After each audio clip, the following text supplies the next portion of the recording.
नमस्कार। गणेश चतुर्थी के अवसर पर आप सभी को हार्दिक शुभकामनाएं।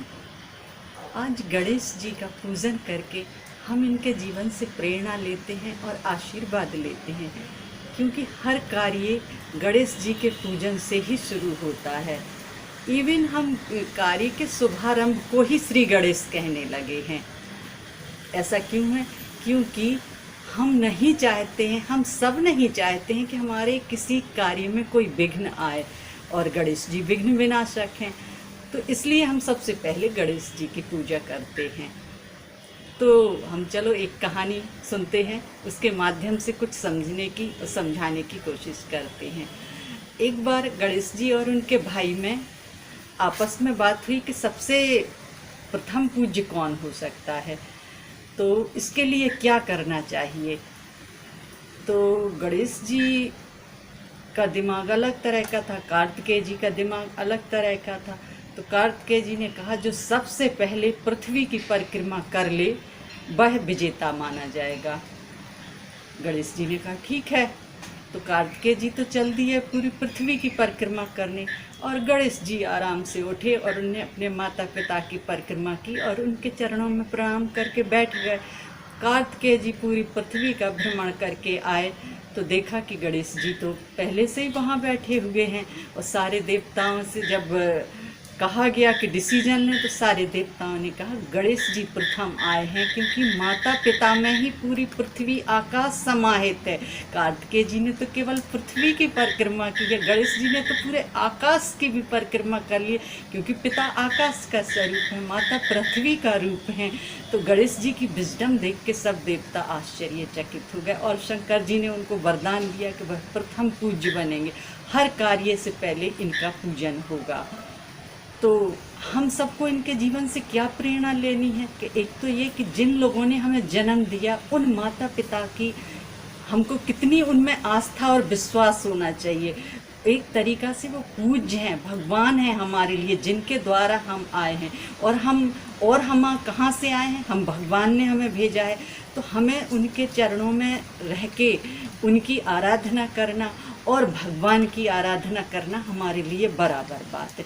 तो ये आज के समय में गणेश जी की साधना हमें ये संदेश देती है कि जो अपने माता पिता का सम्मान करता है, उनकी पूजा करता है, उनका ध्यान, अब पूजा तो नहीं चाहिए माता पिता के लिए, तो यही काफ़ी है कि उनसे आप प्यार करें, उनका ध्यान रखें। तो जो ऐसा करता है उसको जो माता पिता के आशीर्वाद मिलते हैं, तो उसके जीवन में वास्तव में कोई विघ्न नहीं आता है, उसके जीवन की हर बाधाएं माता पिता का आशीर्वाद हर लेता है।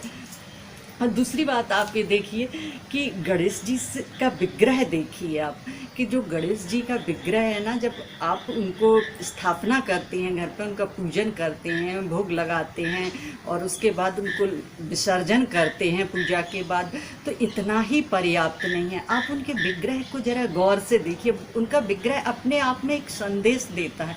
बड़ा सिर किसका प्रतीक है? बड़ी सोच का प्रतीक है। और बड़ा सिर उनका कैसे हुआ, इसके लिए भी एक कहानी है। हमारे शास्त्रों में कहानी के माध्यम से बहुत समझाया गया है, और कहानियाँ एक बहुत अच्छा माध्यम है समझने के लिए। अब वहाँ शास्त्रों की भाषा देखिए आप, कि पार्वती जी के शरीर की मिट्टी या मैल कह लें, उससे गणेश जी का निर्माण होता है।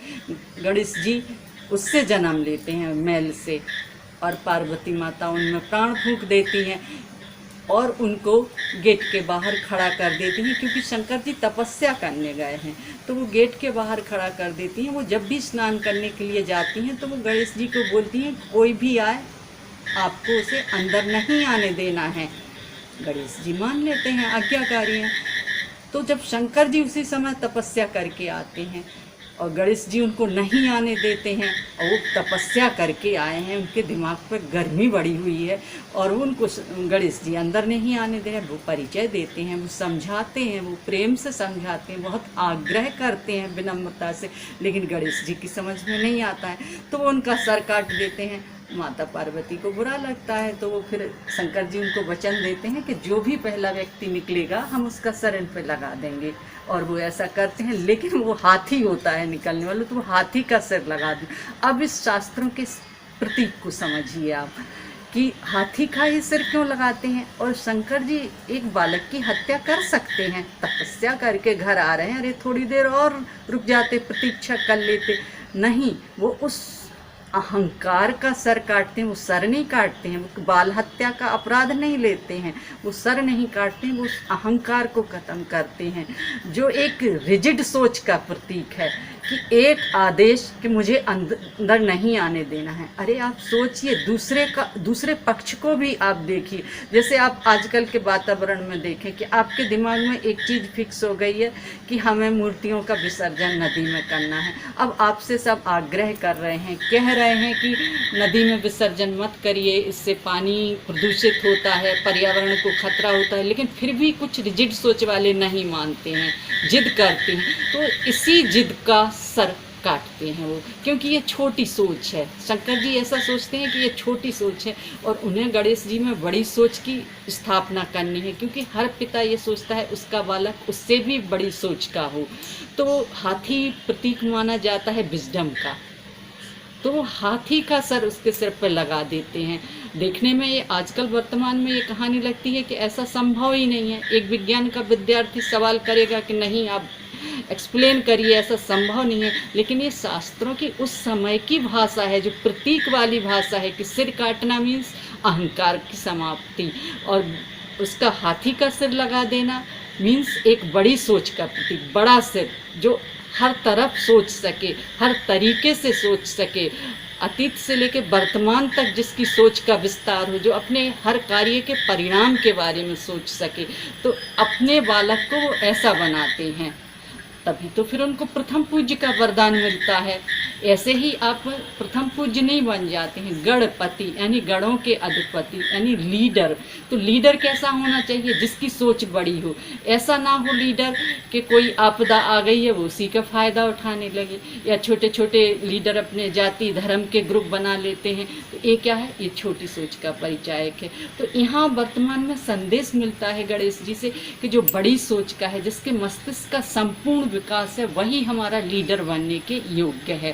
तो हम गणेश जी के जीवन से बहुत कुछ सीख सकते हैं और हम अपने आप को ऐसा बना सकते हैं। यदि हम उनको अच्छी तरह से उनके विग्रह को देखें, समझें, तो उनके विग्रह से बहुत सी चीज़ें समझ में आ सकती हैं। जैसे उनके कानों को सूप की तरह होना, जो सार तत्व को ग्रहण करता है और फालतू की चीज़ को बाहर कर देता है।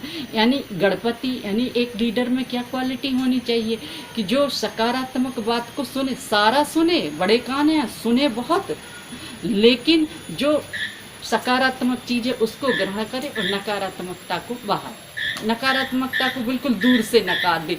जो सूप का प्रतीक है ना कि बिल्कुल फालतू की चीज़ को हटक के बाहर कर देता है। तो इस तरह का एक गुण होना चाहिए लीडर में।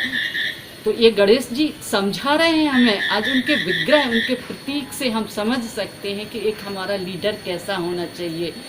तो अब दूसरी चीज़ आप देखिए, उनकी सूंड देखिए कि व्यक्ति में पावर हो। सूंड किसका प्रतीक है? शक्ति का प्रतीक है। इतना पावर है कि बड़े से बड़े पेड़ों को उखाड़ सकता है और एक छोटे से बालक को भी बहुत स्नेहपूर्वक उठा सकता है। तो यानी यदि आप में शक्ति है तो आप में विनम्रता भी होना चाहिए, तभी आप विनायक बनेंगे, यानी विनय के साथ। लेकिन विनय के साथ का मतलब है कि पावर भी आप में होना चाहिए, विजडम भी होना चाहिए। तो ये सब चीज़ें जब आप में होंगी तभी आप गणपति बन सकते हैं।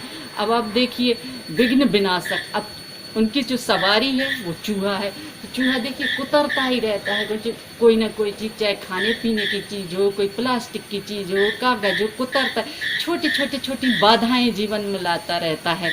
तो गणेश जी का वो वाहन है, गणेश जी उस पर नियंत्रण करते हैं, यानी वो बाधाओं पे, विघ्नों पे, छोटे छोटे पे नियंत्रण रख सकते हैं, तब जाके वो विघ्न विनाशक होते हैं। तो उनके जितने भी नाम हैं, हर नाम की एक कहानी है।